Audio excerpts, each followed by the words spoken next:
জুমার নামাজ আদায় করার জন্য আগে আগে এসে কোরআন ও হাদিস থেকে কিছু কথা বলার এবং শোনার তৌফিক দান করতেছেন। এই জন্য সবাই মন থেকে বলে আলহামদুলিল্লাহ। শুকরিয়া সেই মহান রবের দরবারে, যে মহান রব আমাদেরকে মুসলিম হিসেবে কবুল করেছেন, সুস্থ রেখেছেন, ইমানের সাথে রেখেছেন, 5 ওয়াক্ত নামাজ জামাতের সাথে আদায় করার তৌফিক দিচ্ছেন।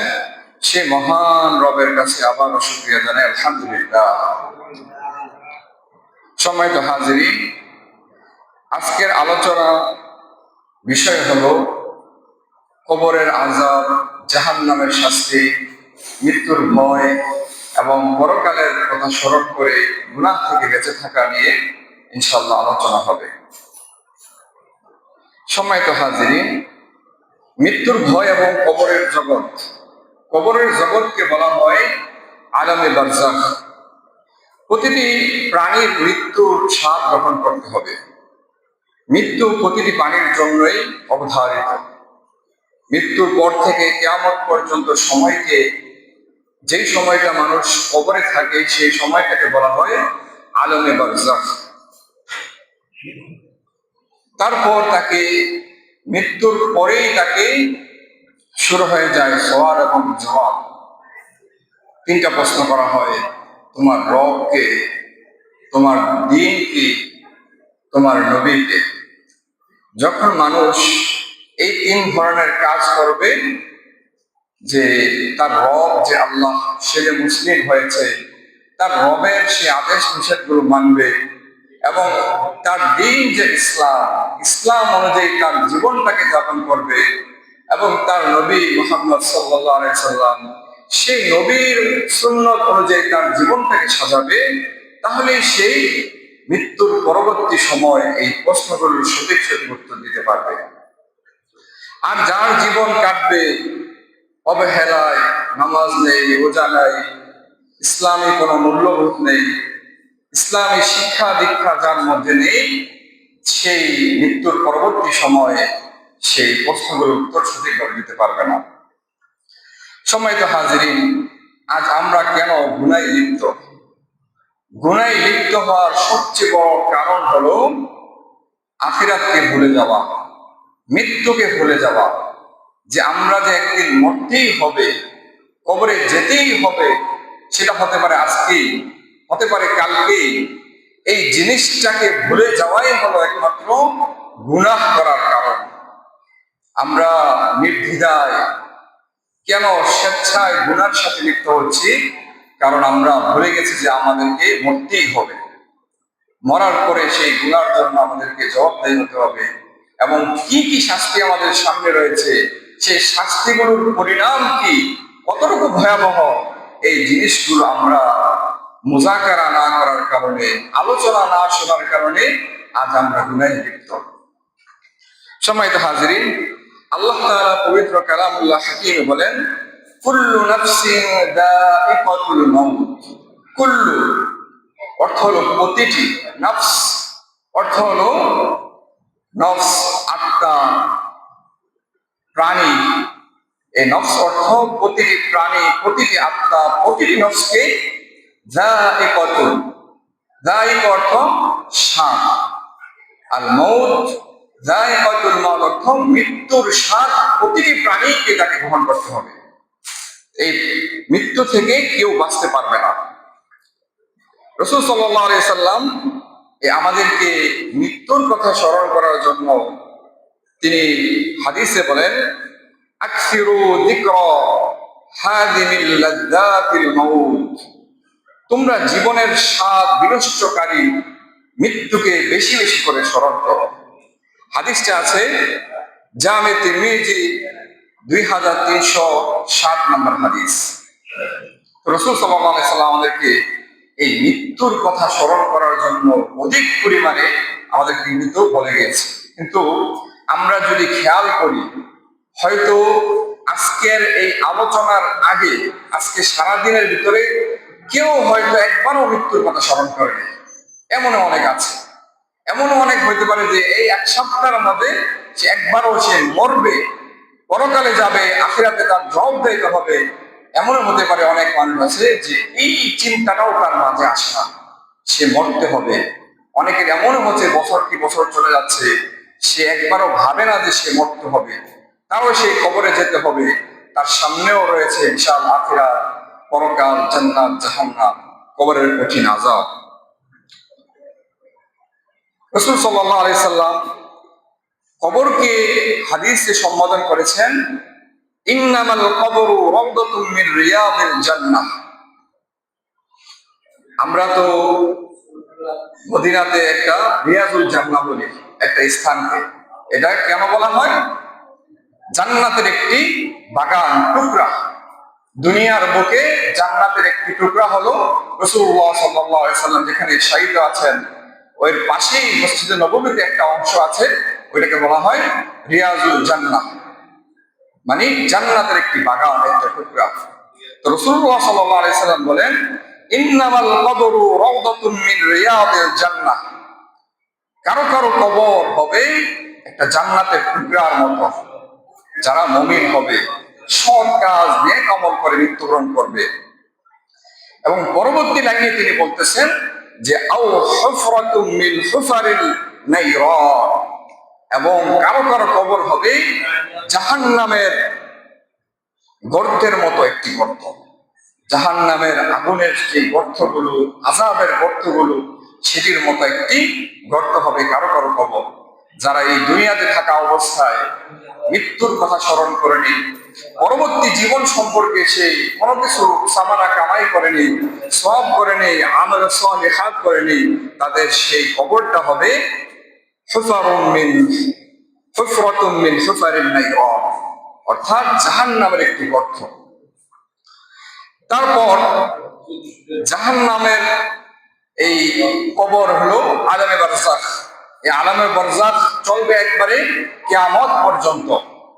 কিয়ামতের সময় আল্লাহ তাআলা বিশাল দিন যাবে, মানুষ চারিদিকে ছুটতে থাকবে, সূর্য একবারে হাতের নাগালে চলে আসবে।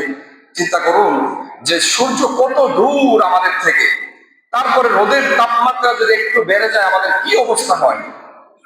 আমরা গরমে থাকতে পারি না, জামা খুলে বসি, ফ্যান লাগিয়ে বসি, যে আমরা গরমে অস্থির। এত দূরে সূর্য, এই সূর্য যখন আমাদের এক হাত উপরে থাকবে, কারো 1.5 হাত, কারো 1 হাত, তার গুনাহের কারণে তার কাছাকাছি থাকবে সূর্য, মগজের পুঁজ গুলো খসে খসে এগুলো সব শরীর থেকে পড়তে থাকবে। কি কঠিন অবস্থা হবে সেই কিয়ামতের ময়দান। যারা নেক আমল করে যাবে তারা আল্লাহ তাআলা আরশের ছায়া নিচে থাকবে, সুবহানাল্লাহ। আর যারা গুনাহ করতে করতে মারা যাবে, দুনিয়াতে আখিরাতের কোনো পরোয়া করবে না, তার খেয়াল খুশি মতো জীবন চালিয়ে একদিন মারা যাবে হুন্ডা অ্যাক্সিডেন্টে, এভাবে সেভাবে অ্যাটাক করে দুনিয়া দুনিয়া করতে করতে যে এই দুনিয়া ছেড়ে চলে যাবে, তার অবস্থা হবে কঠিন, ভয়াবহ। এর জন্য দুনিয়াতে ব্যবসা বাণিজ্য করা, দুনিয়াবী জীবন হালাল পন্থায় চলা, সম্পদ কামাই করা খারাপ জিনিস না, কিন্তু আপনি আখিরাতকে ভুলে গেলেন, পরকালকে ভুলে গেলেন, হারাম হালাল বিচার করলেন না, আপনার মন মতন চললেন, নামাজ পড়লেন না, পর্দা করলেন না, আপনি সঠিক রাস্তায় চললেন না, কিন্তু আপনার জন্য রয়েছে কঠিন কঠিন শাস্তির অবস্থা। এজন্য সম্মানিত হাজিরিন, এই আলমে বারজাখের পরে আসবে কিয়ামত। সেই কিয়ামতের দিন হবে কঠিন, ভয়াবহ। হাসরের ময়দান, তামার অবস্থা থাকবে। তারপরে আসবে ফুলসিরাত। এই ফুলসিরাত পার হতে হবে। ফুলসিরাত কারো জন্য হবে একবারে চিকন সুতার মতো, একবারে, আর এত পরিমাণ ধারালো হবে যেটা ধারে শরীর 2 ভাগ হয়ে নিচে পড়ে যাবে। নাউজুবিল্লাহ, আল্লাহ তাআলা আমাদেরকে হেফাজত করুন। সেই ফুলসিরাত কারো কারো জন্য এত চিকন, এত সরু হবে সেটাতে পার হতে পারবে না তার গুনাহের কারণে। আর কারো কারো জন্য এই ফুলসিরাত হবে প্রশস্ত, সে আরামে বিদ্যুৎ চমকানোর মতো সে পার হয়ে যাবে, সুবহানাল্লাহ। এজন্য নেক আমল, যার যত বেশি নেক আমল থাকবে, ভালো কাজ করবে, তার আখিরাতের এই সময়গুলো তার জন্য সহজ হবে। তার প্রতিটা ক্ষেত্রে তার যখন রূপ কবজ করা হবে, কারো কারো কোরআনের আয়াতে আছে যে কারো কারো রূপ কবজ করার সময় একবারে যে ফেরেশতাগুলো আসবে তাকে একবারে সুন্দরভাবে তার রূপটা নেওয়া হবে। আর কারো কারো হাদিসে আছে যে কারো কারো জান কবজ করার সময় এত কঠিন হবে যেন একটা সুইয়ের ছিদ্র দিয়ে আমরা একটা সুতা ঢুকাই না, চিকন একটা জায়গা, ছোট্ট একটা সুতা ঢুকাই, এই সুতা দিয়ে একটা উটকে বাইর করার চেষ্টা করা হচ্ছে। জীবনে বের হবে? জীবনে এই উটটা কিন্তু এত ছোট চিকন সুতা দিয়ে বের হবে না। এমন পরিমাণ কষ্ট হবে, যেমন এমন কষ্ট হবে যেন একটা তরবারি দিয়ে আঘাত করে ফাটা ফাটা শরীর দ্বারে লবণ মুছ দিয়ে লাগিয়ে রাখলে যেমন পরিমাণ চোখধারণা করে মানুষ, ঠিক এমন এর থেকে বেশি কষ্ট হবে মৃত্যুর যন্ত্রণা যারা গুনাহ করতে করতে মারা যাবে। তাদের সামনে আসবে ভয়ানক ফেরেশতা, তাদের আকৃতি দেখে ভয় পেয়ে যাবে যারা গুনাহগার। এজন্য সম্মানিত হাজিরিন, দুনিয়ার জীবন হালাল ইনকাম করব, হালাল ভাবে চলাফেরা করব, নামাজের সময় নামাজ, ইসলামী মূল্যবোধ রক্ষা করে আমরা সঠিক ওয়েতে চলবো। আমরা মনে করি যে ইসলামটা শুধুমাত্র নামাজের ভিতরে সীমাবদ্ধ না, আপনার জীবনের প্রতিটা ক্ষেত্রে প্রতিটা পদক্ষেপে আপনার ইসলাম রয়েছে। রাষ্ট্র পরিচালনার ক্ষেত্রে ইসলাম রয়েছে, আপনার সমাজ নিয়ন্ত্রণের ক্ষেত্রে ইসলাম রয়েছে, আপনার ব্যক্তিগত জীবন পারিবারিক জীবন কিভাবে সাজাবেন এটাও ইসলাম রয়েছে। আপনার রাষ্ট্রের ভিতরে মদের লাইসেন্স দিয়ে দেয়, তখন আপনি কই বিরোধিতা করলেন না, তো এই জন্য আপনাকে ধরা হবে, এই জন্য আপনাকে শাস্তি পেতে হবে। রাষ্ট্রের ভিতরে রাষ্ট্রীয় সংবিধান হিসেবে কোরআনকে আমরা সংবিধান হিসেবে মানছি না 95% দেশে, সেই জন্য আমাদের 95% মুসলিমকে জবাবদাহি করতে হবে। কেন 95% মুসলিম হয়েও এই রাষ্ট্রের ভিতরে সংবিধানটা কোরআন হতে পারলো না? কেন কোরআনের আইন অনুযায়ী প্রতিটা পদক্ষেপ শাস্তি হলো না? কেন কোরআনের আইন অনুযায়ী জিনার শাস্তি মৃত্যুদণ্ড হলো না পাথর মেরে? এটা তো কোরআনের বিধান, মুসলিম হিসেবে এই শাস্তি আমাদেরকে দিতে হবে, অন্য কোনো শাস্তি না। কেন চোরের শাস্তি হাত কাটা হলো না? ঠিক এমনই ভাবে প্রতিটা পদক্ষেপে প্রতিটা পর্যায়ে যেন সামাজিক যে কৃষ্টি কালচার গুলো কেন ইসলামী মূল্যবোধ ভাবে হলো না? বিয়ে শাদীর ক্ষেত্রে কেন ইসলাম যেইভাবে বলেছে সুন্নত অনুযায়ী করা, সেই অনুযায়ী কেন আমরা জীবনটা পরিচালনা করলাম না? সম্মানিত হাজিরিন, আজ আমরা ইসলাম বলতে আমল, নেক আমল, শরিয়ত বলতে 5 ওয়াক্ত নামাজটাকে শুধু বুঝি, যে একটু আসলাম নামাজ পড়ে গেলাম শেষ, আমি অনেক বড় মুসলিম হয়ে গেলাম, আমার জীবনে আর কোনো জবাবদাহিতা নাই। ইসলামের মূল্যবোধ, ইসলামের দিক নির্দেশনা অনুযায়ী, কোরআন হাদিসের বিধান সংবিধান অনুযায়ী আমাদের আর কোনো ধরা বাধা নাই, এটাই আজ আমরা সাধারণ মানুষ মনে করি। কিন্তু আমাদের এই 5 ওয়াক্ত নামাজ ছাড়াও আমাদের প্রতিটা কদমে কদমে, প্রতিটা লাইনে লাইনে, প্রতিটা পদক্ষেপে আমাদের জন্য দিক নির্দেশনা আছে। ইসলামকে, কোরআনকে গাইডলাইন হিসেবে আমাদেরকে দেওয়া হয়েছে, মেসেজ রূপে দেওয়া হয়েছে, সংবিধান রূপে, যে এই কোরআনের প্রতিটা পথে পথে প্রতিটা আয়াতে আয়াতে বিধিবিধান গুলো আমরা মেনে চলতে হবে। হাদিসে রাসূলুল্লাহ সাল্লাল্লাহু আলাইহি সাল্লাম 23 বছর জিন্দেগি, নবুয়তের পরবর্তী সময়, এই পুরোটা জীবন ছিল আমাদের জন্য দিক নির্দেশনা। তিনি প্রতিটা পদক্ষেপ কিভাবে করেছেন, প্রতিটা মসজিদে কিভাবে ঢুকেছেন, মসজিদ থেকে কিভাবে বের হয়েছেন, কিভাবে তিনি সংসার জীবন করেছেন, কিভাবে রাষ্ট্রকে পরিচালনা করেছেন, কিভাবে সমাজকে পরিচালনা করেছেন, প্রতিটা পদক্ষেপে ছিল তার একটা শিক্ষা। ওই অনুযায়ী চলাই হলো একজন মুসলিমের কর্তব্য। রাসূল, আল্লাহ তাআলা বলেন, আতিউল্লাহ ওয়া আতিউর রাসূল, তোমরা আল্লাহ তাআলার আনুগত্য করো, রাসূল সাল্লাল্লাহু আলাইহি সাল্লামের আনুগত্য করো। এই আনুগত্য যখন আমরা করতে পারবো, তখনই আমরা তার আশেক, তাকে আমরা তখনই ভালোবাসতে পারবো। সঠিক আশেক তখনই হতে পারবো যখন রাসূল সাল্লাল্লাহু আলাইহি সাল্লামের সুন্নত অনুযায়ী, তার দেখানো পথ অনুযায়ী আমাদের জীবনে প্রতিটা পদক্ষেপ আমরা করতে পারবো। তখনই আমরা নিজেকে আশিকে রাসূল দাবি করতে পারবো, তখনই আমরা রাসূলের উম্মত দাবি করতে পারবো, সঠিক উম্মত হিসেবে আমরা নিজেদেরকে দাবি করতে পারবো। সম্মানিত হাজিরিন, এই আমাদের যখন মৃত্যুর পরবর্তী সময়, আমরা আলমে বারজাখে, আমাদের কবরের শাস্তি তো বিশাল শাস্তি। কবর যখন আমাদেরকে চাপ দিবে, আমাদের চাকনাগুলো ভেঙে ফেটে দুইটা একসাথে হয়ে যাবে। এই কবরের অন্ধকার গহীন কবর, আমরা 5 মিনিট লাইট ছাড়া, ফ্যান ছাড়া থাকতে পারি না। একটু আবদ্ধ করে যদি দেওয়া যায়, ঘুম বন্ধ হয়ে আমাদের অবস্থা খারাপ হয়ে যায়, প্রেশার বেড়ে যায়, অবস্থা কি যে হয়ে যায়। এই কবরের ভিতরে আমাদের আত্মাটাকে, রূহকে আবার দিয়ে দেওয়া হবে। আমাদের অবস্থা কি হবে যদি নেক আমল না করে যাই? আমাদের কবরটা যদি রওযাতুম মির রিয়াদিল জান্নাহ, জান্নাতের একটি টুকরা না হয়, জাহান্নামের একটি গর্ত হয়, আমাদের পরিস্থিতি খুবই ভয়াবহ হবে। এজন্য রাসূল সাল্লাল্লাহু আলাইহি ওয়াসাল্লাম বলেন, আকসিরু যিকরা হাযিহিল লাযযাতিল মাউত, অধিক পরিমাণে তোমরা এই মৃত্যুর কষ্টকে, পরবর্তী আখিরাতের জীবনকে স্মরণ করো, প্রতিদিন স্মরণ করো। এই জন্য এই আলোচনাগুলো বেশি বেশি হওয়া দরকার। সপ্তাহে একদিন, কয়েকদিন পর পর আমরা এই মৃত্যুর আলোচনা করা দরকার। আমাদের দেখা যায় চা দোকানের আড্ডা, বিভিন্ন জায়গার আড্ডাতে আমাদের আখিরাতের কথা আসে না, কোরআন হাদিসের কথা আসে না। বিভিন্ন ভাবে এই খেলাধুলা এটা সেটা বিভিন্ন কিছুর কথা নিয়ে ব্যস্ত। ফাঁকে ফাঁকে আমাদের একটু কবরকেও স্মরণ করতে হবে। মৃত্যুর কথা আমাদেরকে গুনাহ থেকে বাঁচিয়ে রাখবে।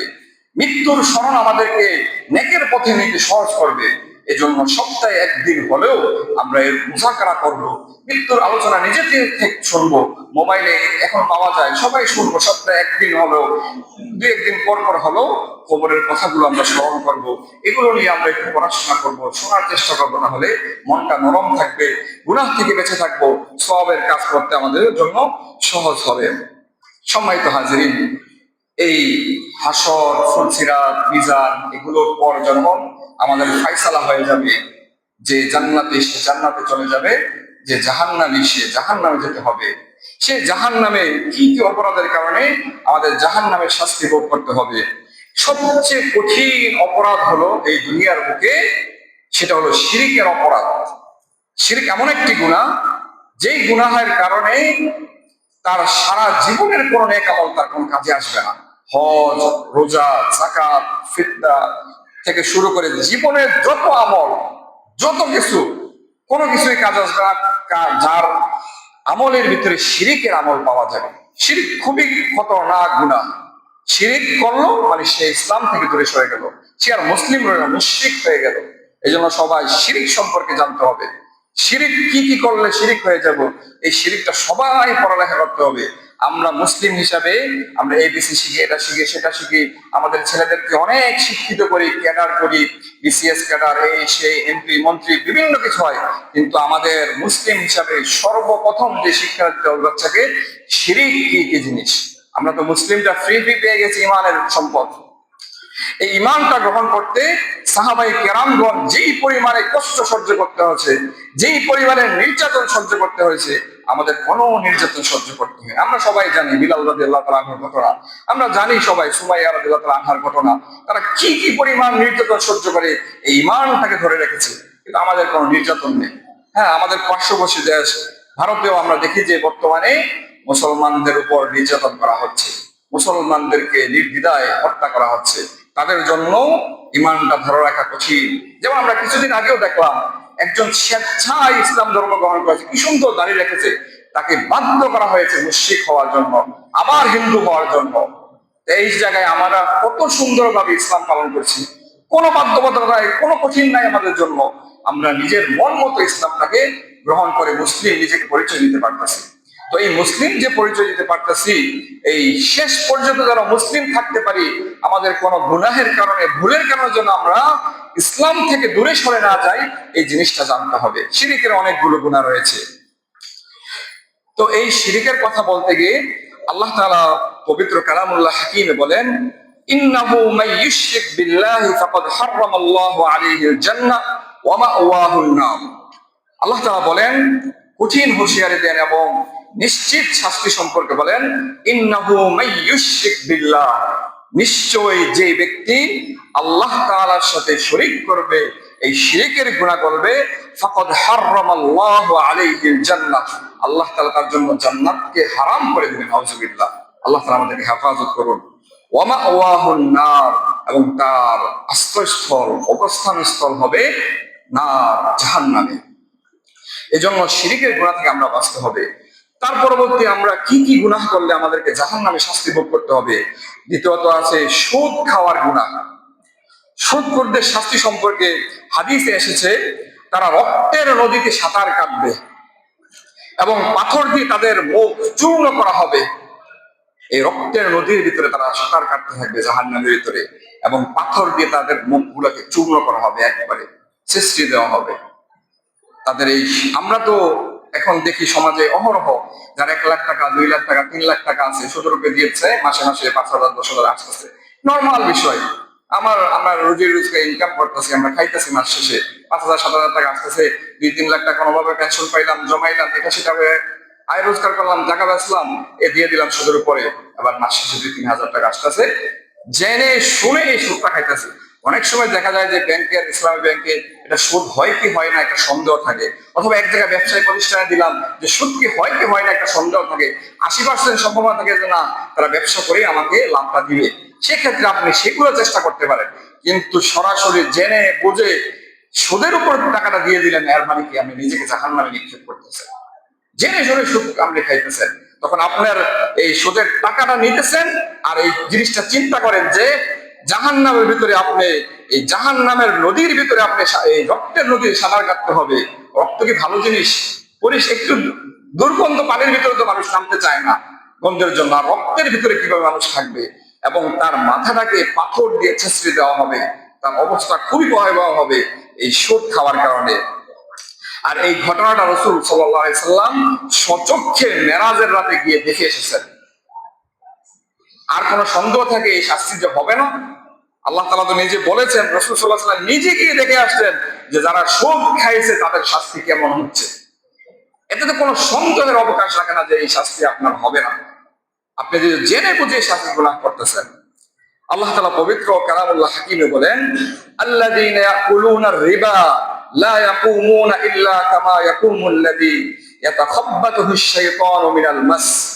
আল্লাযীনা ইয়াকুলুনা রিবা, যারা সুদ খায়, লা ইয়াকুমুনা ইল্লা কামা ইয়াকুমুল্লাযী ইয়াতাখাব্বাতুহু আশ-শাইতানু মিনাল মাস, তারা সেই কিয়ামতের দিন তারা সে ব্যক্তির নিয়ে দাঁড়াবে যাদেরকে শয়তান স্পর্শ করে পাগল বানিয়ে দিয়েছে, তাদের মতো তারা ওই দিন দাঁড়াবে। নাউজুবিল্লাহ, তাদের অবস্থা হবে ভয়াবহ। তারপর রাসূল আরেকটা যে শাস্তির কথা আসছে যে জাহান্নামে শাস্তি হবে, সেটা হলো এতিমের মাল আত্মসাৎ করলে। কেউ যদি এতিমের সম্পদ ভক্ষণ করে, তার ভাতিজা, তার আত্মীয় স্বজন বা পাড়া প্রতিবেশী, অথবা চেয়ারম্যান হয়েছে, মেম্বার হয়েছে, এলাকার মাতবর, জোর জবরদস্তি করে একজন এতিমের সম্পদ নিয়ে গেল, জোর জবরদস্তি খাটিয়ে সে সম্পদ, সে জায়গার দখল নিয়ে নিল, জোর জবরদস্তি করে 1 লাখ 2 লাখ টাকা মেরে দিল। এতিমের সম্পদ যারা ভক্ষণ করবে তাদের শাস্তি হবে, তাদের পেটের মধ্যে আগুন দিয়ে দেওয়া হবে, আগুন দিয়ে ভরপুর করে দেওয়া হবে, পেটের মধ্যেই থাকবে আগুন। আল্লাহ তাআলা বলেন, ইন্নাল্লাযীনা ইয়াকুলুনাল আমওয়ালাল ইয়াতামা যুলমা ইন্নামা ইয়াকুলুনা ফি বুতুনিহিম নারা। আল্লাহ তাআলা বলেন, ইন্নাল্লাযীনা ইয়াকুলুনা, নিশ্চয়ই যারা ভক্ষণ করে, আত্মসাৎ করে, আমওয়ালাল ইয়াতামা, এতিমদের সম্পদ, অথবা যে কেউ অসহায়দের সম্পদ, যুলমান, অন্যায় ভাবে, ইন্নামা ইয়াকুলুনা ফি বুতুনিহিম, নিশ্চয়ই তারা খাচ্ছে, ফি বুতুনিহিম নারা, এই আগুন খাচ্ছে তারা, জাহান্নামে তাদেরকে আগুন দ্বারা পেটে ভর্তি থাকবে। ওয়াসায়াসলাউনা সাঈরা, এবং তাদেরকে জাহান্নামের উত্তপ্ত আগুনের মধ্যে তাদেরকে ঝলসানো হবে। সম্মানিত হাজিরিন, তারপর আসতেছে জাহান্নামীদের শাস্তির বর্ণনা। এই নামাজ ত্যাগকারীদের, বেনামাজের জন্য রয়েছে সাকর নামক এক জাহান্নাম। পবিত্র কালামুল্লাহ হাকিম এসেছে, মা সালাকাকুম ফি সাকর ক্বালু লাম নাকু মিনাল মুসাল্লিন। জাহান্নামীদেরকে জিজ্ঞাসা করা হবে, কি কারণে এই সাকর নামক জাহান্নামে তোমাদেরকে নিয়ে আসা হলো, প্রবেশ করানো হলো?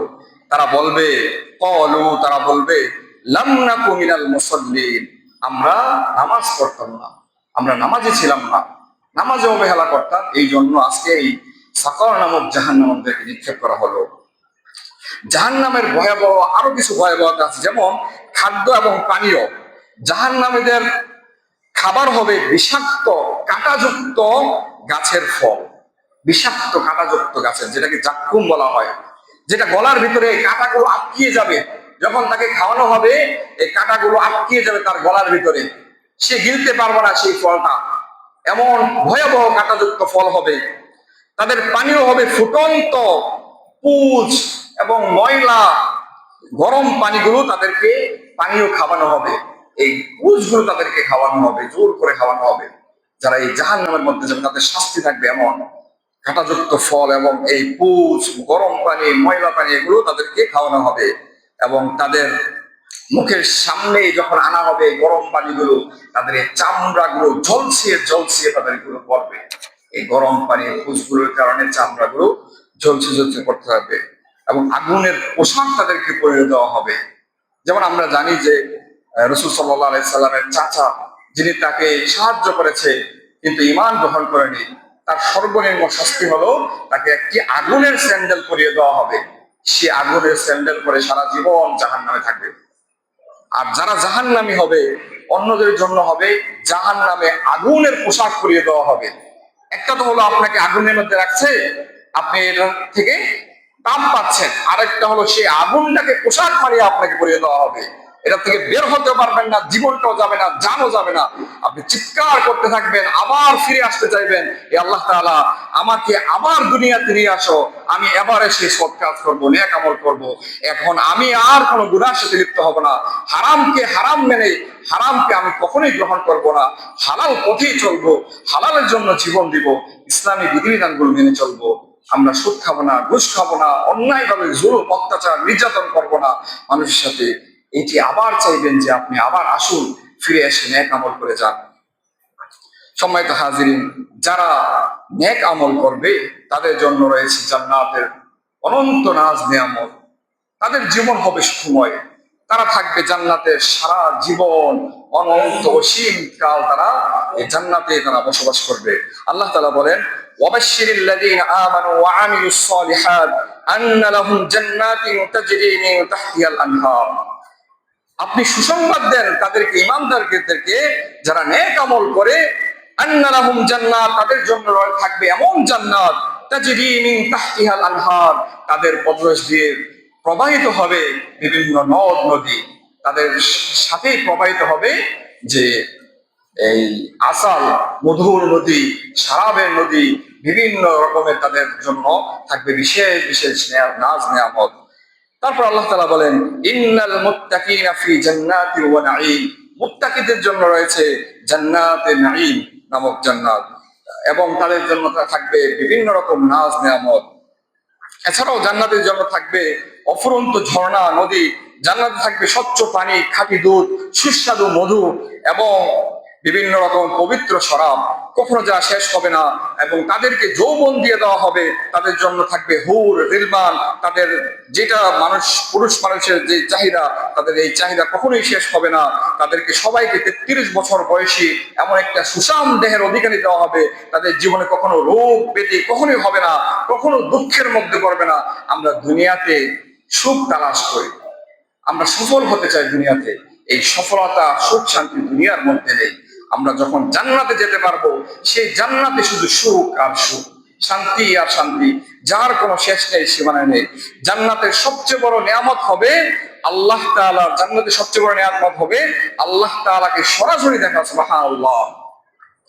জান্নাতের নিয়ামত হবে আল্লাহ তাআলাকে দেখা। আমরা যদি অনেক সময় দেখি যে অনেক সুদর্শন একজন আলেম বা ভালো মানুষ, তাকে দেখলে অনেক ভালো লাগে যে একজন সুদর্শন মানুষ। এই জায়গায় আল্লাহ তাআলা কেমন হবে? আল্লাহ তাআলা বিভিন্ন সৃষ্টি দেখলে আমরা মুগ্ধ হয়ে যাই, বিভিন্ন ঝর্ণা, নদ নদী, বিভিন্ন জিনিসগুলো দেখলে আমরা মুগ্ধ হয়ে তাকিয়ে থাকি, আরে আল্লাহ তাআলা সৃষ্টি কত সুন্দর, আমরা এটা বলতে বাধ্য হই। বিভিন্ন এমন সিনারি আমাদের সামনে আসে যে আল্লাহ তাআলা সৃষ্টি, সুবহানাল্লাহ, কত সুন্দর। এই জায়গায় যিনি সৃষ্টিকর্তা তিনি কত সুন্দর, সুবহানাল্লাহ, সুবহানাল্লাহি ওয়া বিহামদিহি, সুবহানাল্লাহ। তাকে দেখে মানুষ চোখ ছড়াতে পারবে না, এত সুবহানাল্লাহ, এত সুন্দর হবে আল্লাহ তাআলা। জান্নাতের সবচেয়ে বড় নিয়ামত হবে এটা যে আল্লাহ তাআলাকে মানুষ দেখতে পারবে। সম্মানিত হাজিরিন, আলোচনার প্রথম অংশে যেটা ছিল যে আমরা গুনাহ থেকে বাঁচতে হলে আখিরাতের কথা স্মরণ করতে হবে, মৃত্যুর কথা স্মরণ করতে হবে। দুই একদিন পর পর হলেও আমাদের এই মৃত্যুর আলোচনা শুনতে হবে, জানতে হবে, পড়তে হবে। সপ্তাহে একদিন হলেও কমপক্ষে আমরা আমাদের সিলেবাসের ভিতরে এটা নোট করে রাখবো যে মরণের কথাগুলো আমরা স্মরণ করব, মরণের আলোচনাগুলো আমরা শুনবো। সবার মোবাইল আছে, কাজ মোবাইলে আমরা সপ্তাহে একদিন দুই দিন হলেও আমরা এগুলো শুনবো। রাসূল সাল্লাল্লাহু আলাইহি ওয়াসাল্লাম হাদিসে বলেন, আকসিরু যিকরা হাযিহিল লাযযাতিল মাউত, তোমরা অধিক পরিমাণে এই মৃত্যুর কঠিন যন্ত্রণার কথা স্মরণ করো, মৃত্যুর ভয় তোমরা নাও, তাহলে গুনাহ থেকে বাঁচতে পারবো, তাহলে জান্নাতে যেতে পারবো, তাহলে জাহান্নামের কঠিন আযাব থেকে মুক্ত থাকতে পারবো। আল্লাহ তাআলা আমাদের সবাইকে কবুল করুন, সবাইকে তৌফিক দান করুন। সবাই বলে আমিন। ওয়া আখিরু দাওয়ানা আলহামদুলিল্লাহি রাব্বিল আলামিন।